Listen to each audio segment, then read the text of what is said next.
이슈 토크입니다. 부산 수산업이 위기를 겪고 있습니다. 연근의 어업 생산량 감소와 한일 어업 협정 지연으로 수산업계 피해가 이만저만이 아닌데요. 오늘 이슈 토크에선 부산 수산업의 현 주소를 짚어보고 위기를 극복하기 위해선 어떤 대책이 마련돼야 할지 모색해보는 시간 갖도록 하겠습니다. 부경대학교 해양수산경영학과 장영수 교수, 한국해양수산개발원 류정곤 박사와 함께합니다. 안녕하십니까? 안녕하십니까? 반갑습니다.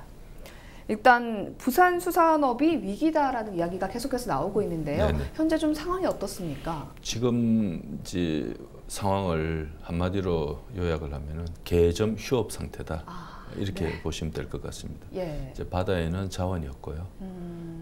그다음에 수산물 소비는 정체되어져 있고 우리 소비자분들께서 수산물 소비를 많이 하고 있지 않으세요. 지금 네. 현재.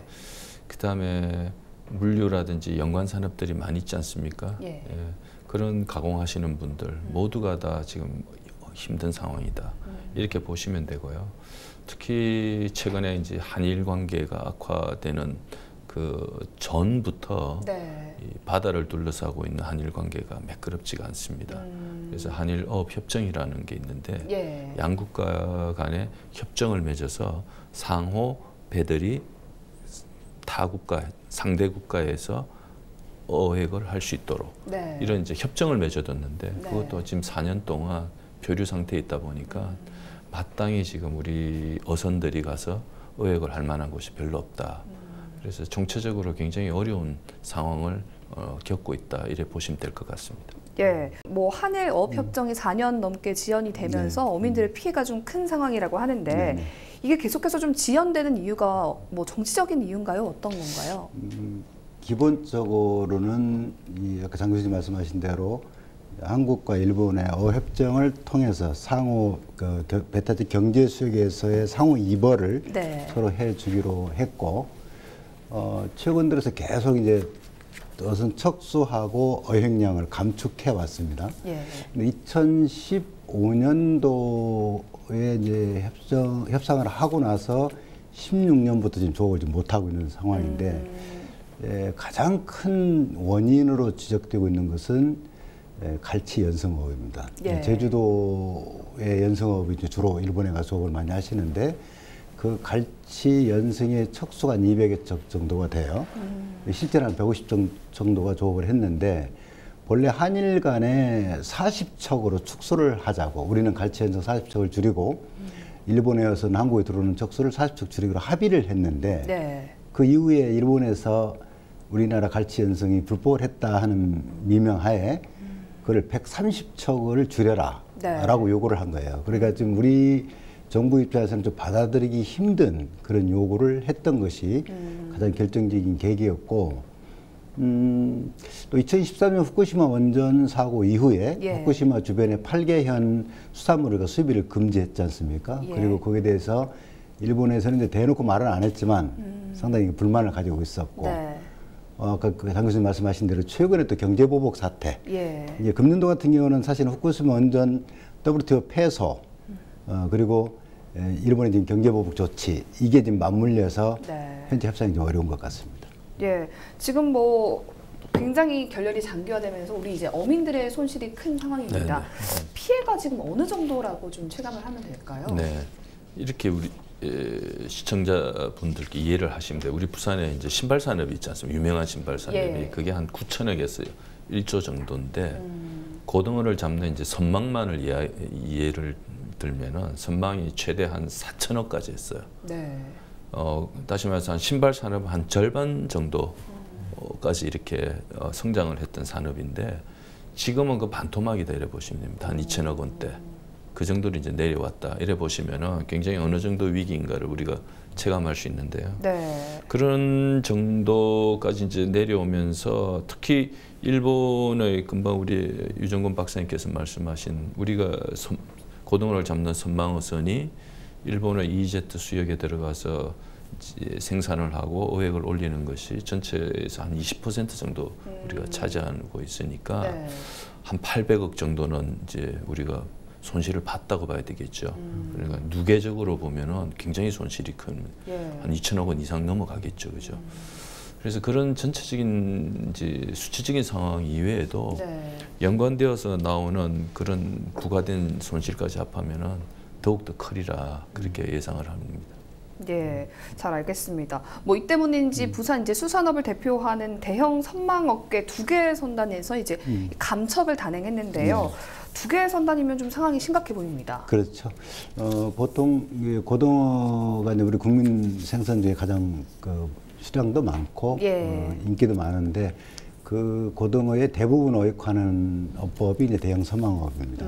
대형 선망업은 한 선단이 6척으로 되어 있어요. 이제 예. 본선, 등선, 운반선 포함 6척인데 상당히 규모도 크고 현재 허가상으로는 이제 24통의 허가가 나 있고 한 22통 정도 조업을 하고 있는데 이번에 이제 2통이 감척 정부 배를 이제 사주는 네. 감척 계획에 포함을 시켰어요.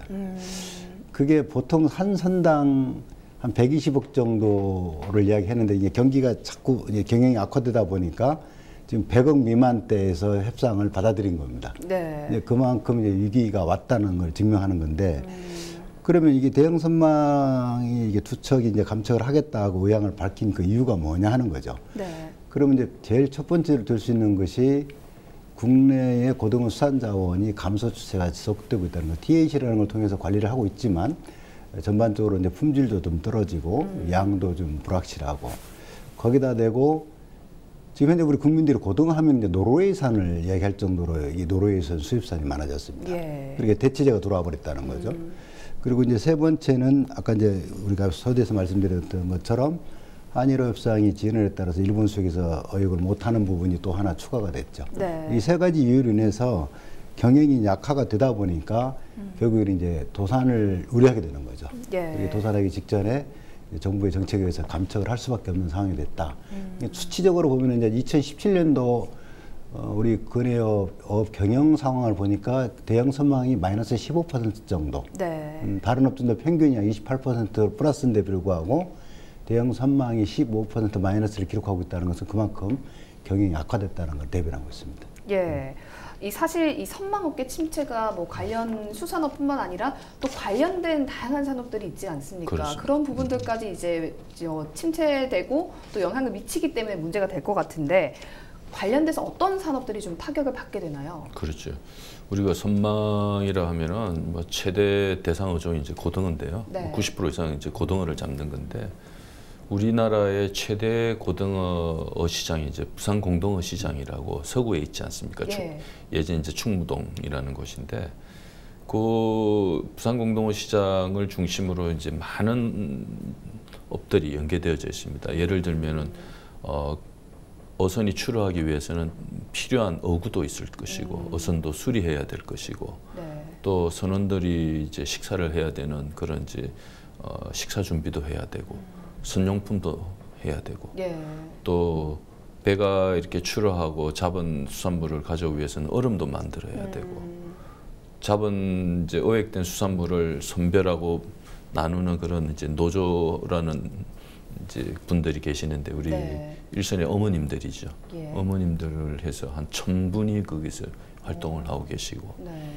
그걸 유통하는 중도매인들도 한 100명 정도 계시고 또 그것을 도매, 소매 판매하시는 분들도 한 1000명이 넘고 또 고등어, 우리 강고등어 가공을 하지 않습니까? 그렇죠. 수많은 분들이 고등어 가공에 연계돼 있고 네. 냉동창고, 트럭 어마무시한 피해가 지금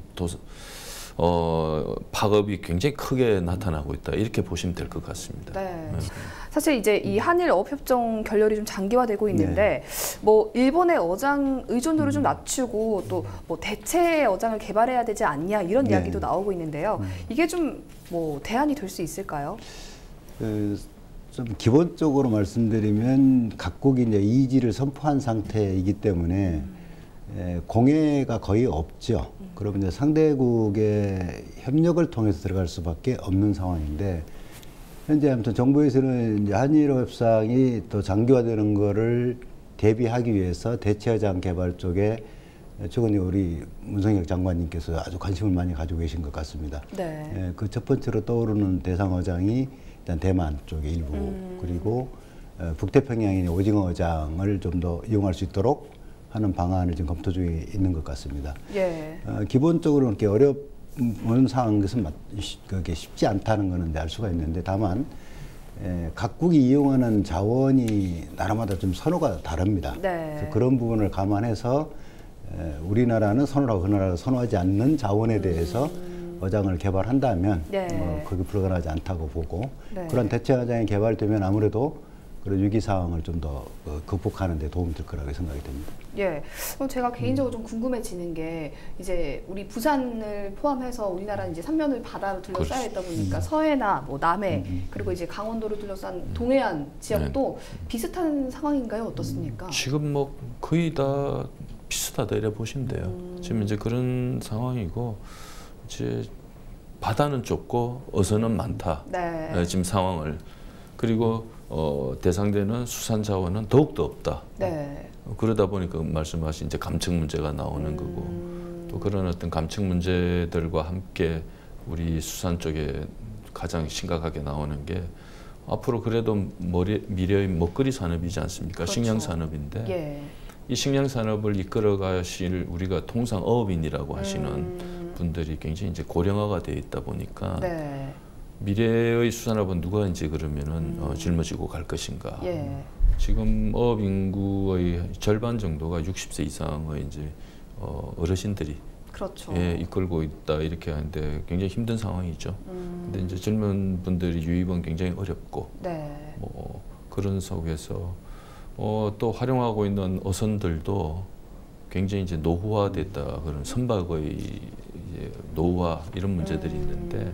선박도 나이가 있어요. 네. 통상 우리가 뭐 자동차도 10년 타고 나면은 10년 타기 운동하지 않습니까? 네, 맞습니다. 지금 선박은 20년 넘는 게 거의 태반이에요. 예, 거의 대부분이 뭐 20년 이상 되고 30년, 40년 된 배들인데 이런 신조선을 새로운 배를 자꾸 건조해서 투입을 해야 건전한 수산업이 영위가 될 텐데 네. 지금 그런 부분들도 굉장히 어려운 상황에 처해져 있다 보니까 앞으로 수산업이 미래 먹거리 식량 산업으로서 어떻게 유지해야 될 것인가에 대해서는 부산을 포함해서 전국적으로 깊은 고민을 해봐야 된다. 네. 예, 그렇게 보시면 될 것 같습니다. 일단 뭐 부산 수산업이 여러모로 위기에 처해 있는데 부산시에서는 어떤 노력들을 좀 하고 있나요? 부산시가 작년에 준비를 해서 금년도 2월달에 발표했던 부산 수산업 어촌 혁신발전 2030을 발표를 했습니다. 네. 근데 이런 좀 발빠른 정책을 발표했던 그 이면에 들어가 보면 네. 부산에서 수산업이 차지하는 비중이 어느 정도인가를 좀 볼 필요가 있어요. 그게 사업 채수로 보니까 해양수산업 전체에서 한 17% 정도 되고 매출의 기준으로는 약 31%가 돼요. 근데 실질적으로 우리가 피부로 느끼는 이게 생활 경제에서의 수산업의 위치는 아까 우리 장 교수님 말씀하신 고등어 하나만 가지고 관련 산업들이 많다고 그랬잖아요. 네. 전체를 감안해 보면 사실상 부산 경기를 수산업에 의해서 좌우가 된다 할 정도로 대단히 중요한 산업으로 좀 자리매김돼 있어요. 네. 그러다 보니까 이제 부산시에서 상당히 좋은 계획을 만들었어요. 거기 보면은 수산물의 그 안전한 수산물을 공급하는 시스템을 만들겠다. 그다음 우리 이제 연근해업에 대한 경쟁력을 제고시키는 부분. 특히 부산에로 지금 들어오는 수산물이 약 30% 됩니다. 그러니까 수입산까지 포함해서. 예. 그러니까 30% 정도를 부산을 통해서 공급되고 있다고 보시면 돼요. 그런데 뭐 장 교수님께서 그게 전공이신데 네. 이 원물 중심으로 소비지를 가고 있다는 거예요. 그 부분이 좀 안타깝죠. 그래서 이게 부산시에서 특히 정점을 두고 있는 부분이 수산식품 클러스터를 좀 더 조기에 달성을 해서 네. 부산으로 들어오는 모든 수산물들을 소매 단계까지도 이렇게 상품화시켜서 팔 수 있는 그런 체제를 좀 갖추겠다는 계획이 아주 핵심 정책으로 좀 볼 수 있습니다. 예. 한때는 뭐 우리나라 무역 수지 흑자를 좀 주도하던 수산업 아니겠습니까? 우리나라 수산업의 국가 경쟁력은 어느 정도인가요? 한때 우리나라 수산업 소위 말 종합적 검은동 다 포함을 해서 네. 한 10위권까지도 올라간 적이 있습니다. 우리가. 예. 그래서 세계 랭킹 10위 이상의 그 수산 선진국으로서 활동을 했었는데 그게 이제 1990년을 이제 넘어가면서 점점 이제 하락을 하죠. 네. 생산도 이제 떨어지고 또 생산력이 떨어지다 보니까 수출할 물건이 좀 많이 없어지는 거고 그다음에 국내 소비가 또 반등적으로 좀 일어나는 부분이 있다 보니까 네. 수출할 것보다는 내수 시장이 확대되고 그래서 수출 경쟁력만을 두고 본다면은 지금은 20위권 밑으로 빠져 있다. 이렇게 볼 수 있는데요. 네. 물론 뭐 그게 꼭 나쁜 것은 아니고요. 수출이 20위권 빠져 있지만 또 우리가 국내 시장이 워낙 또 고가격화가 되고 고급화가 되면서 네. 연어라든지 이제 새우라든지 그런 이제 고가격 수산물들이 수입을 우리가 많이 하게 됐습니다. 네. 그건 또 좋은 일이겠죠. 예. 좋은 수산물을 먹어야 되니까. 그래서 무역은 이제 적조 현상을 나타내면서 수입이 수출을 2배 이상 넘어가는 이제 그런 상황이 되어 있는 겁니다. 네. 수치적으로는. 그럼에도 불구하고 뭐 수입이 느는 것은 우리가 어쩔 수 없다 하더라도 네. 수출이 주는 것은 좀 문제가 있다. 좀 더 고부가가치 수산물을 또는 이제 좀 더 양질의 수산물을 생산해서 외국 시장에 이렇게 수출하는 네. 그 역량도 자꾸 놓쳐서는 나중에는 점점 더 하락해서 30위권 밖으로 밀려날 수도 있지 않을까 그런 네. 우려까지 되고 있네요.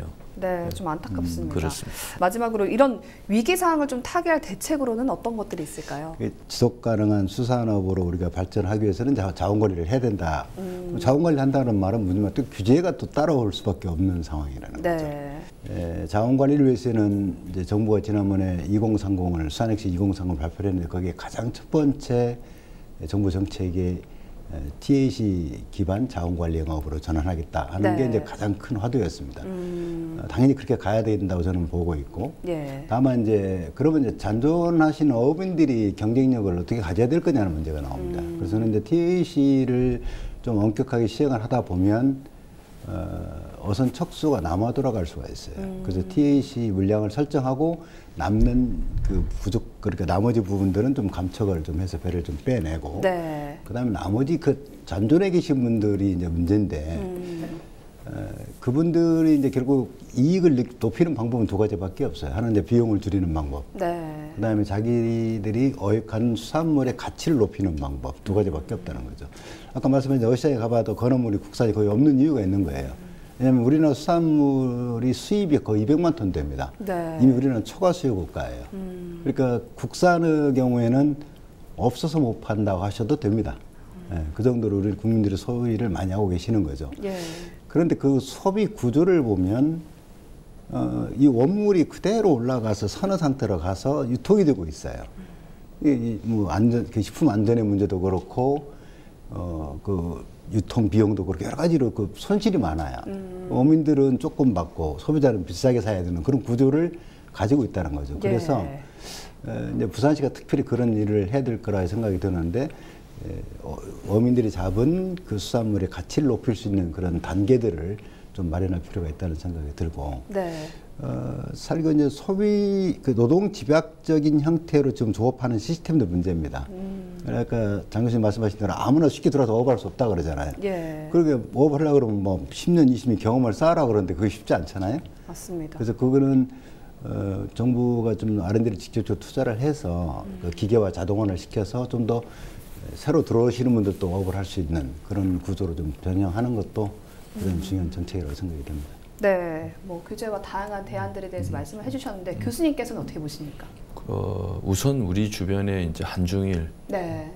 3국이 이제 공유하고 있는 바다가 좁다면 좁고 넓다면 넓은데 이 부분을 합리적으로 서로 이용할 수 있는 새로운 질서, 네. 이런 갈등보다는 그런 부분들에 대해서 우리 국가적인 어떤 역량을 좀 더 발휘해서 우리 어업인들에게 좁지만 넓은 바다를 어장을 좀 더 줄 수 있도록 네. 그렇게 우리가 노력을 계속 해야 되고요. 그래서 우리는 바다를 자원으로 가지고 있는 해양 수도이다 보니까 관광까지 아우르는 그런 어떤 새로운 어떤 시각에서의 수산, 해양 산업 이런 부분들에 대해서 적극적으로 확대 그리고 개발하는 노력을 지속적으로 한다면 앞으로 수산과 함께 해양 수도로서 우리가 굳건히 부산이 나아갈 수 있지 않겠나 그렇게 생각이 듭니다. 네, 오늘 두 분과 함께 부산 수산업의 위기에 대해서 좋은 이야기들 많이 나눠봤는데요. 부산 수산업 그리고 부산 수산업에 종사하시는 모든 분들이 웃을 수 있는 그런 날이 오기를 기원하면서 오늘 이슈토크 마칩니다. 두 분 함께해 주셔서 고맙습니다. 네, 감사합니다.